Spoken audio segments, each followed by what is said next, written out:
Whether you believe it or not, men need violence in their lives. That is why there are so many violent crimes, so much strife that goes on.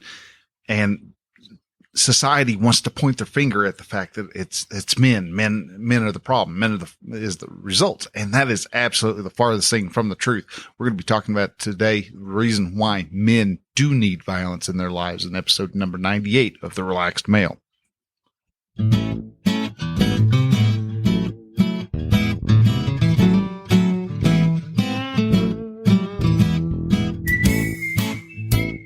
Hello and welcome to Relaxed Male, a podcast that helps men change their relationship with themselves. I am your host, Brian, and I am a men's life and mindset coach who is here to help you understand that you don't have to suffer at your own expense. You can live your dream, and I encourage you to set, then pursue your goals. So join me as I change the mindset and attitudes of men so that they can be the leaders of their families and their destinies.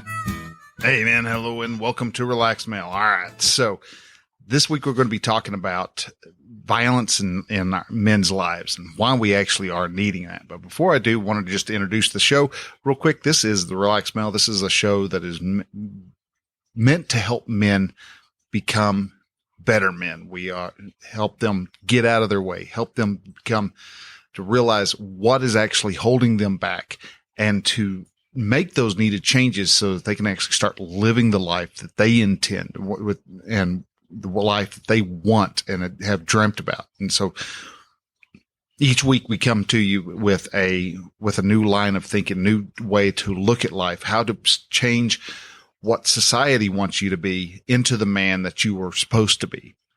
I am Brian Goodwin. I am a men's coach, and I help men get out of their own way so that they can actually live life on their own terms and become the man that their family and society and their neighborhood actually needs them to be. If you're a new listener to the show, man, I want to say thank you very much for listening. And I hope this topic will actually help you out and become the better man. With each show, I have a couple little of asks that I actually like to put out. The first one being that if you find, while listening to the show, if you find any type of value out of this, whether it makes you laugh, cry, think, groan, whatever it is, share that out. Share that to your friends, your family. Share it onto Facebook, Instagram. Take a screenshot. You can take it and put it up onto Instagram. You can also share it onto any of the other social media sites. Parler, Getter, D-Buzz, Peaked, whatever it is that you like, give us a like. Also, if you are listening to us through like Fountain or some other type of podcast 2.0, you can also give us a boost if you want. Throw a few Santoshis over my way, or as a means to say thank you, or you can actually just stream some Satoshis. We've got that all set up now so that that's actually working. So anyhow, today talking about violence in men. Why does it seem like men these days are struggling so much? Why are they not enjoying life to the fullest? Why are they not? What's the difference between the men of today and the men of, say, just 50 years ago? There's a big difference between the two. Men 50 years ago, they actually had more testosterone. They were more well-rounded. Look at my grandfather who just died last month. He was such a well-rounded man, so balanced in his way of acting, way of being. And it's because of one small thing. Men need some type of violence in their lives. Now, when you hear that, I'm sure a lot of people, especially people, the modern man who has been listening to society all this time, thinking, "Oh, well, I'm supposed to be going out killing people." No, dude, that's not what I'm saying. We need to have some type of violent action in our life. That's not that you're supposed to be shooting at other people or people are supposed to be shooting at you, but there is something that you can be doing in your life that you can do with a lot more aggression, a lot more of a violent intention, if you will. There's a saying out there that says hard times make good men make good times make weak men make hard times. I actually think we are in the phase right now where it's weak men make hard times. And that's just because the strong men had made a good time. We are in a place where there's not a constant struggle where we're having to go out and we're having to fight other tribes to just get food. We don't have to go out and we don't have to hunt for our food all the time anymore. We don't have to wrestle another man for the sake of us being able to keep our wives and kids anymore. We are able to have relative peace in our life. And because society has, and we've lived in such an extended amount of peace for the past, 30, 40 years, 40, 50, going up higher than that. Well, since at least the 60s. So that's 40, 50 plus years. I'm good at math. I went to, just don't have me do math live on a podcast. It never comes out good.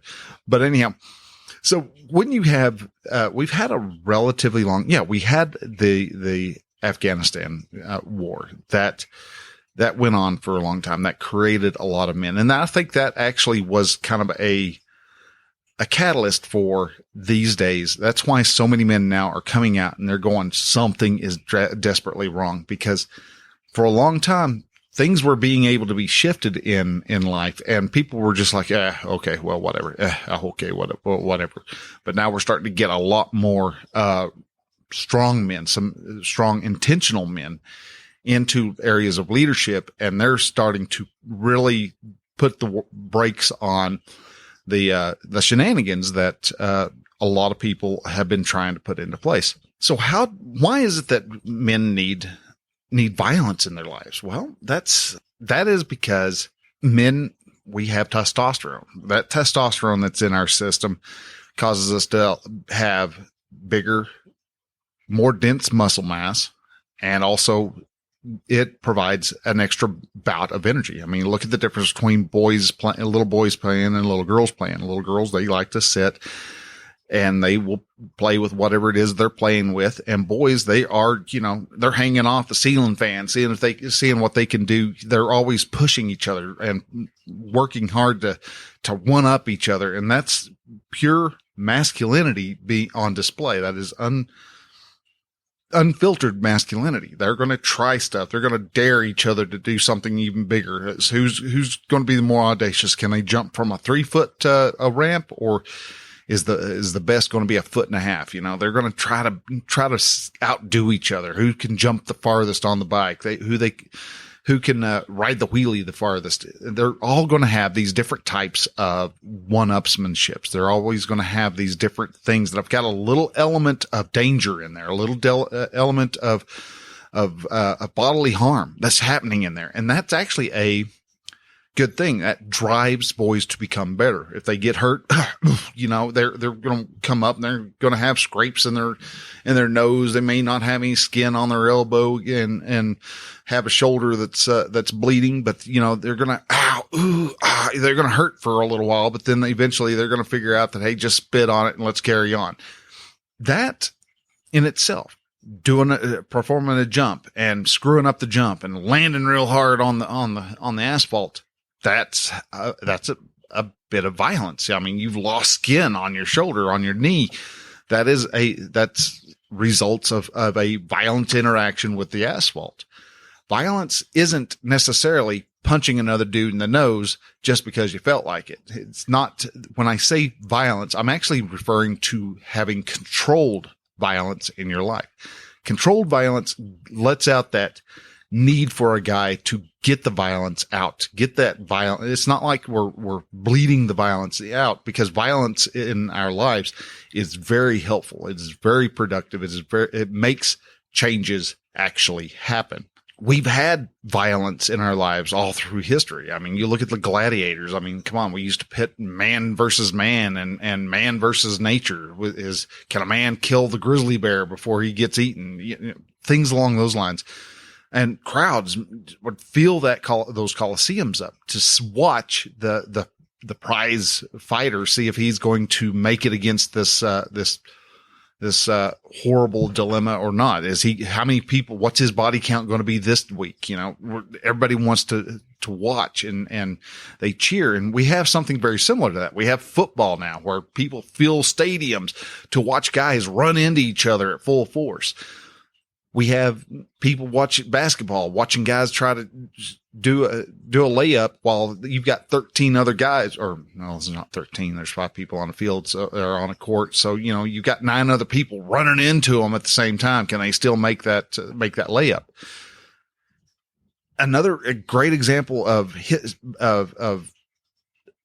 violence throughout were the huge crowds that would turn out for public executions, whether you had a bad guy who's just going to have a longer neck, or even in France where people, they would just lop a person's head off with the guillotine. People from towns and miles around would come and gather and watch. Even the last public execution was an event because they tried to hurry it up and they came out and very efficiently built the guillotine, got it all set up. And as people came by, were walking past outside the front of the prison, they noticed, oh, we're fixing to have an execution. And so they would tell friends, tell friends, tell friends. And there was a very large, some actually have said that it was kind of noisy crowd there to watch the execution happen. But another example of what happens when men have enough violence in their lives, you can just look to the Wild West in the 1800s. People in the East actually tried to get people to adopt boxing and to fall in love with boxing in the West. So they'd set up boxing matches in Arizona and Texas and Dodge City and, all the places places like that. But the act of watching 2 men duke it out never really actually took hold. Why? Well, because they box each other's ears off whenever there's a fight in a saloon. There wasn't something that happened every day, but there was always an element of violence. So men in the West had that sense of violence satiated already. They didn't need to watch 2 guys beat each other up. They could just go to the saloon and see that happen. Another example is in Seattle and Portland. This is more of a recent time. You have groups like Antifa, and then you had the BLM riots all through 2020. They want to say that it was a case of anger and frustration and all that had built up. And to a point, they were right. There was anger and resentment and frustration that was built up. But what was releasing that? It was the lack of violence in these men's lives. And yes, the majority of the people who set fires to federal buildings and set fires to police stations and things like that were done by young men. And because of that, they were fulfilling that need in their lives to have something violent happen. They thought they had a reason, a cause to be angry and violent to against somebody else. They were misdirecting that masculinity to in ways that were not beneficial, really. Another way that people have satiated the need for violence is they go out and they go hunting. And this has gone on for, millennia since man first walked on the face of the earth. They wanted to take down an animal. They could either go and look for an animal that just freshly died, and that was really, really rare, or they had to go out and kill an animal. And that wasn't something that was done in a nonviolent fashion. To take a life is violence in itself. When man does have violence in their lives and they are using it in a controlled manner, they become more balanced in their mental processes. Men are calmer. They are more thoughtful in a way. And you've got people like the Association for the APA, the Association for Psychological American Psychological Association, I think is what APA stands for. They like to look at violence in masculinity and try to say that because of masculinity, there's violence against other people. And okay, yeah, to a point there is, but they really are looking at the violence through a wrong lens. They don't examine, they try to equate that because of violence, because of masculinity, there's violence. No, because there's a lot of women out there who are now perpetuating violence. And why is that violence happening? Well, because there's not enough men, strong enough men out there for them to feel safe enough to not be violent. And so the APA is, trying to look at different ways to try to remove violence from the masculine men. And in all reality, they're going to make very unstable men. These men are not going to be stable. They're not going to be productive in society because they have no reason to be productive. They need to have a touch of violence in their lives so that they can have the focused energy to be able to apply a particular objective. So in all reality, men need to have some type of violence to actually stay sane. If they don't have violence in their lives, the emotions and the problems and that are associated with the lack of violence, which is, not having a emotional stable state, they start looking at different means to buffer that emotional, emotional turbulence. So it's going to be, they start turning to illicit drugs. They start turning to masturbation. They start turning to crime, thinking that is a source of where they can find an outlet. So when you don't have a stable, strong, masculine man, the weak men try to take the place, they feel that nature in them and don't know what to do with it. So the emotion becomes unbridled. The masculinity becomes unbridled, and they actually become non-masculine men. Non-masculine men are the ones who run around and act like they're being men, but yet they've had no means of being able to understand what masculinity is. And because they don't know what masculinity is, it's like taking any other tool, because masculinity in men is a tool. It's just a particular tool for a particular job. It's like trying to hammer in a screw into a board. You can do it. You're going to screw a lot of crap up trying to hammer a screw into a board. Or you're trying to, you try to use an axe to cut some paper. You can do it. It's just not going to be the best cutting job, most exact cutting job around. So to be able to focus the male energy, that masculine energy, men need to use the prism of violence so that they can actually take that excess energy, take that energy that they have, and to be able to direct it into more productive ways, because you can actually use masculine energy in two different ways that can be destructive or constructive. To be able to do that, you're going to have to sharpen that skill up a bit. And to sharpen something, you have to take a little bit off of the sides, and to take the edges off the side. That's where having controlled violence in your life actually becomes very handy. And examples of how to apply violence in your life. One is to exercise in a more aggressive fashion. I'm trying to say 4 different words all at the same time. It just doesn't work for some reason. But you can exercise in a more aggressive fashion. Say if you are used to running bleachers, well, you could do so and act like you're just pissed off at the world. Start running up the bleachers like you're mad at somebody. You're going to start using a lot more muscles. You're going to start applying muscle. You're going to start working muscles in different areas of your body. But you're also going to get a more full body workout doing that. And when you are done, you have actually burnt off that excess energy, that energy that isn't actually needed for anything at the moment. Great for whenever you're going into a battle.